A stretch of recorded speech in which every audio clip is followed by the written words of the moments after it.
We will be discussing how your relationship to your pleasure impacts your communication. Now, I'm going on that pleasure train. I've spoken about pleasure, a couple episodes ago, and it's a powerful topic that came out of a conversation that I had recently with a client of mine. Now, to level set us, when I say pleasure, what do I mean by that? I'm going to first zoom all the way out.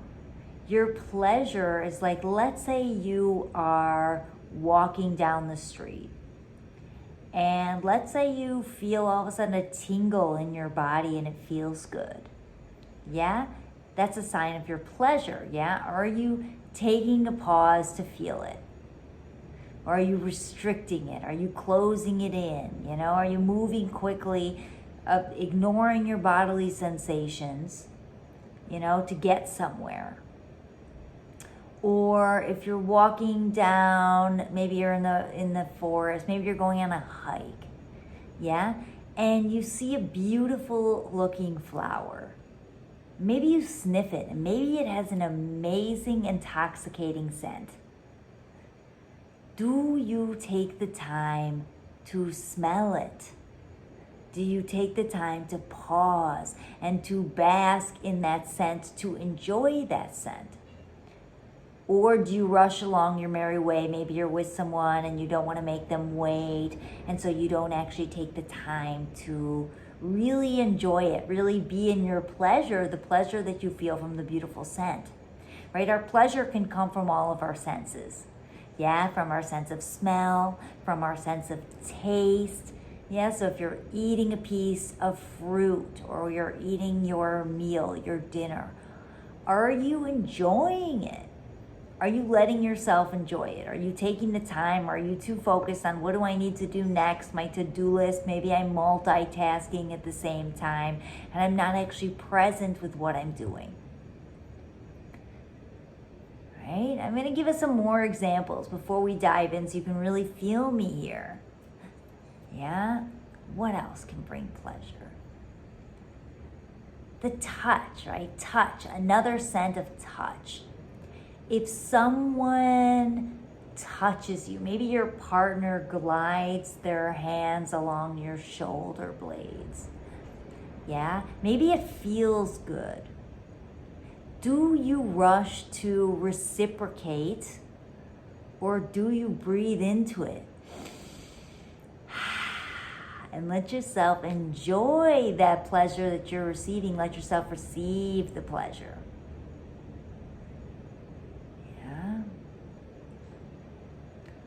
Or maybe through the scent of the listening, the ears. Maybe you hear a beautiful song from the birds out in nature. Do you let yourself listen? Do you listen? Are you present? Are you present to the subtle sounds of the world? Okay, beautiful, right? And I invite you to reflect, as I say ask these questions, to reflect on what's your own meter for pleasure. So why is your pleasure tied to your communication? I'm going to go into it, And I'm going to use the example of, I'm going to keep on this thread, but let's say even the examples of self-pleasure. You are self-pleasuring.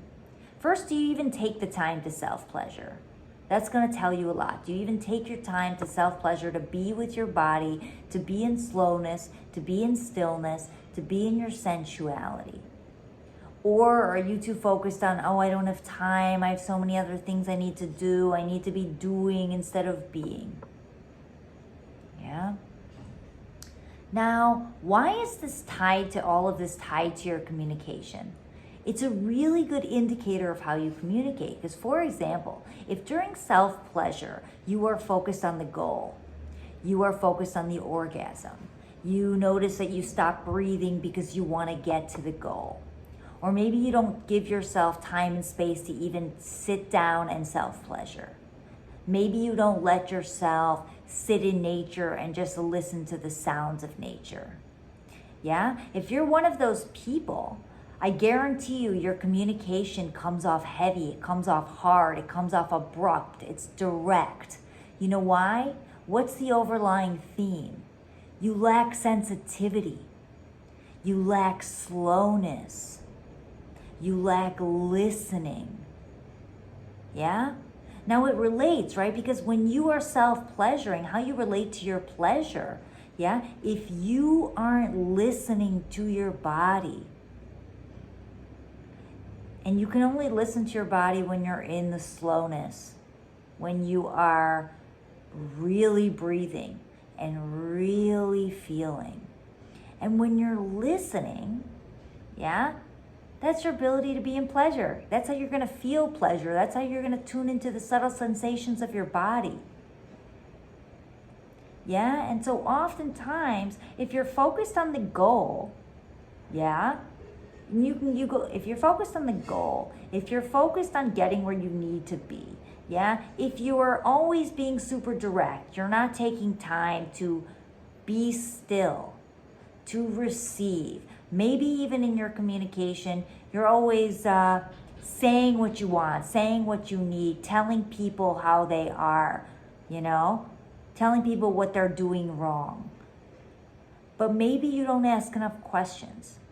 Maybe you're not receiving your partner's subtle signs that they're angry about something. Maybe you're not even picking up on the subtleties of their energy. Do you see it's connected here? Because the more connected you are to your own body, your own pleasure, the more you let yourself feel your own pleasure and be in it in stillness without having to do anything. Take a pause. Enjoy the view. Feel your body. Yeah? The more connected you are there, the more connected you're going to be to your partner. The more easeful your communication will be, the more graceful it will be. Can I say something and let it roll off my tongue? Can I receive another's feedback and take a breath into it? Before responding, before getting triggered, before reacting. Can I sense another person's energy before I give them feedback? Can I sense another person's energy and sense how they are walking, how they are moving, how they are speaking, and let that inform what I do or say next? Now, the more that you cultivate this ability to really feel your pleasure, to really be in your sensuality, in your slowness, in your presence with yourself and with the world. What I mean by the world is like the example of the flower, yeah, listening to nature, the slowness, right? The more you're going to have sensitivity and slowness in conversation, ease of conversation, the more it's going to feel more like a conversation, yeah? Like someone's going to say something and you're going to listen, and then you're going to respond. But you're first going to listen. And so, let me think where else I want to go with this, yeah? How you relate to your pleasure deeply impacts your communication in so many ways. I give some more examples so you can really feel it, yeah? Do you constrict your pleasure? So if you're in public, maybe you're at an ecstatic dance, yeah, and maybe you start moving your body. Maybe you start to feel waves of pleasure in your body. Do you restrict it? Yeah, do you lock it in? I don't want to be too much. I don't want to shine too big. I don't want people to see me in such pleasure, ecstatic bliss, and joy. And if you shut it down, chances are you also shut down your expression. You minimize your expression. You don't always say what you want. You don't always own your boundaries when you want to. Yeah? Or maybe when you're feeling pleasure, you don't express it. Maybe if you're with someone else and you're feeling pleasure and you don't express it. Or maybe you're not feeling pleasure and you don't express it, right? It ties to your communication as well, how you relate in that way.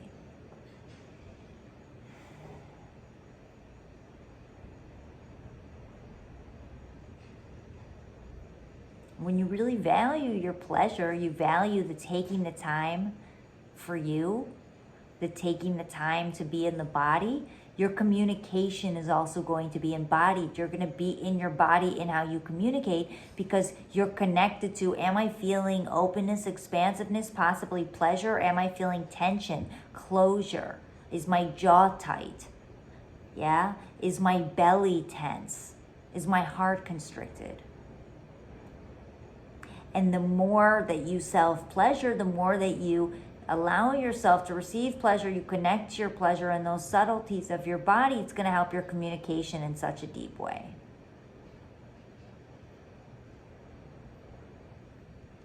That feels complete.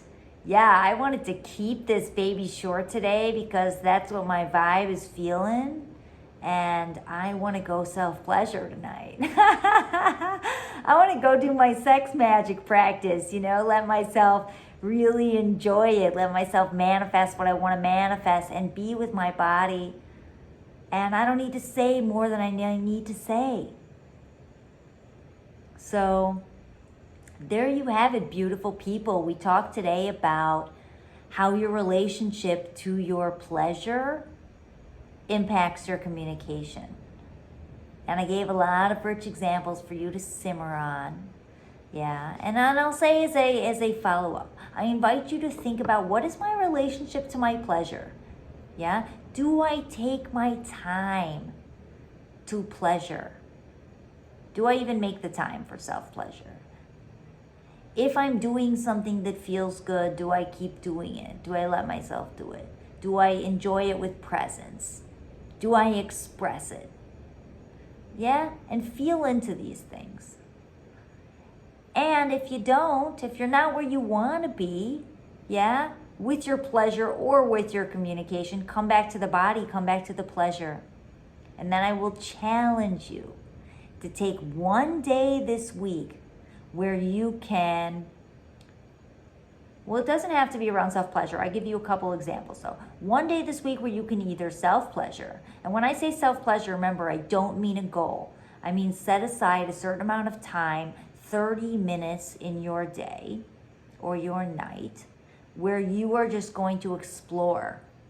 You are just going to touch the body and explore and feel into what feels good. What am I feeling? What are my sensations?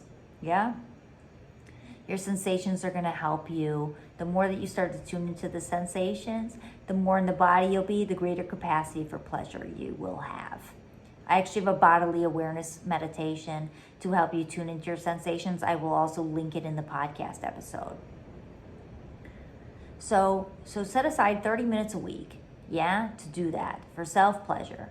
And if you orgasm, great. If you don't, great. Still say, I love myself to yourself 7 times. Yeah, because that's how you're also going to tell your body that you love them no matter what. Yeah, and if this doesn't feel as accessible, great. Take 30 minutes a week to do something that is slow, in stillness, where you have presence. So I would say either sitting in nature, observing nature, yeah, and also being with your breath, being present with nature. Or you can do something like a breathwork practice.